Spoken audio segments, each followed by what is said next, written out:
Hi friends, இன்றைக்கி வந்து மீன் maker சாப்பாடு எப்படி செய்யலான்னு பார்க்கலாங்க. அதுக்கு வந்து மீன் மேக்கரை வந்து சுடுதண்ணியில் போட்டு அந்த தண்ணியெல்லாம் நல்லா புழிஞ்சிட்டு எடுத்து வச்சுருக்குறேங்க. இதில் வந்து ஒரு 2 ஸ்பூன் வந்து தயிர் சேர்த்துருக்குறேன். இப்போ இந்த மீன் மேக்கரில் மசாலா சேர்த்துக்கலாங்க. அதுக்கு வந்து மிக்ஸி ஜாரில் வந்து பூண்டும் கொத்தமல்லி தலையும் போட்டுருக்குறேங்க. இப்போ இதில் வந்து கொஞ்சம் புதினா தலை போட்டுக்கோங்க, கொஞ்சோண்டு இஞ்சி போட்டுக்கோங்க, ஒரு பச்சை மிளகாய் சேர்த்துக்கோங்க,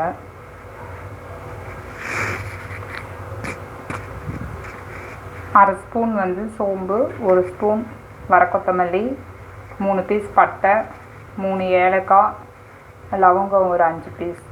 இப்போ இதை அப்படியே இதில் சேர்த்து மிக்ஸி ஜாரில் சேர்த்து இது எல்லாத்தையும் வந்து நல்லா நைஸாக அரைச்சிக்கலாம். இப்போ இந்த அளவுக்கு வந்து நல்லா அரைச்சிக்கோங்க. இப்போ வந்து இதில் உப்பு சேர்த்தாச்சுங்க. ஒரு 1/4 ஸ்பூன் உப்பு சேர்த்துக்கிட்டு இந்த மசாலா வந்து 1 ஸ்பூன் சேர்த்துக்கோங்க. சேர்த்து இதை நல்லா மிக்ஸ் பண்ணிடுங்க. உப்பு, தயிர், இந்த மசாலா எல்லாம் சேர்த்து நல்லா மிக்ஸ் பண்ணிக்கோங்க.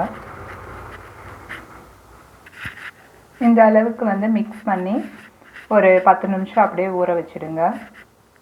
இப்போ குக்கரில் வந்து 1 ஸ்பூன் வந்து தேங்காய் எண்ணெயும் 1 ஸ்பூன் நெய்யும் சேர்த்துருக்குறேங்க. இப்போ இதில் வந்து பிரியாணி இலை சேர்த்துக்கோங்க,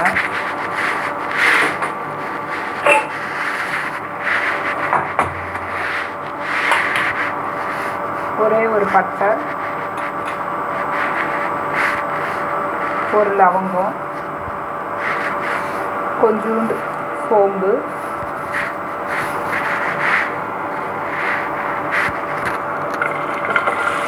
பெரிய வெங்காயம் வந்து ஒரு 200 கிராம் சேர்த்துக்கோங்க.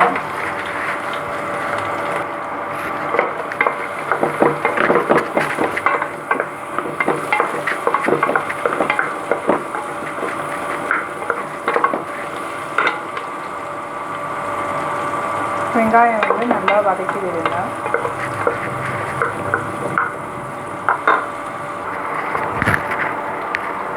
வெங்காயம் இந்த அளவுக்கு வதங்கினோடனே அரைச்சி வச்சுக்கலாம் அந்த மசாலா சேர்த்துக்கோங்க. கொஞ்சத்தை வந்து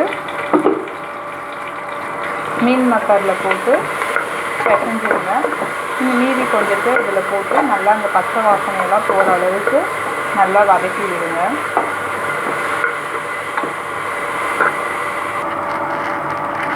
இப்போ இதில் வந்து கொஞ்சோண்டு ஒரு 1/4 ஸ்பூன் வந்து பிரியாணி மசாலா சேர்த்துக்கோங்க.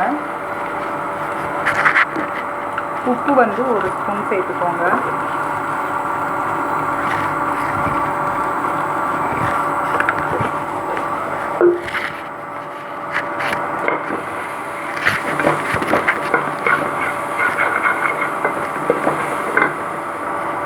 இப்போ இதில் தக்காளி சேர்த்துக்கோங்க.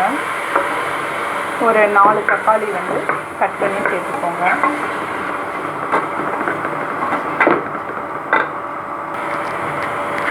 இப்போ இது வந்து இந்த அளவுக்கு வதங்கி வச்சுங்க. இது வதங்கினதுக்கப்புறம் இதில் வந்து மசால் தடவை வச்சுருங்க, அந்த சோயா சங்க்ஸ் சேர்த்துக்கோங்க.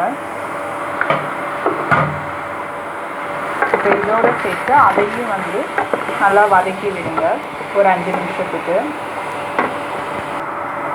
இப்போ 5 நிமிஷம் வதக்கி வச்சுங்க. இப்போ வந்து அரிசிக்கு தேவையான தண்ணி ஊற்றிடலாம். 1 கிளாஸ் வந்து ரைஸ் வந்து பாஸ்மதி அரிசியாக இருந்தால் 1.5 கிளாஸ் ஊற்றுங்க. ஜீரா சம்பா அரிசியாக இருந்துச்சுன்னா 1 கிளாஸ்க்கு 2 கிளாஸ் சேர்த்துக்கோங்க. இப்போ வந்து ரைஸ் சேர்த்தாச்சுங்க.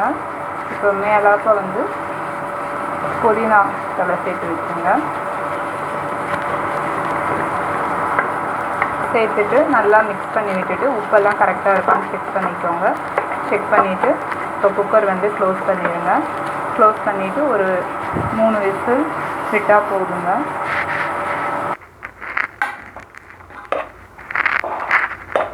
மீன் மேக்கர் சாதம் வந்து நல்லா க்ளீனாக வெந்துருச்சுங்க. 3 விசில் விட்டால் போதும்.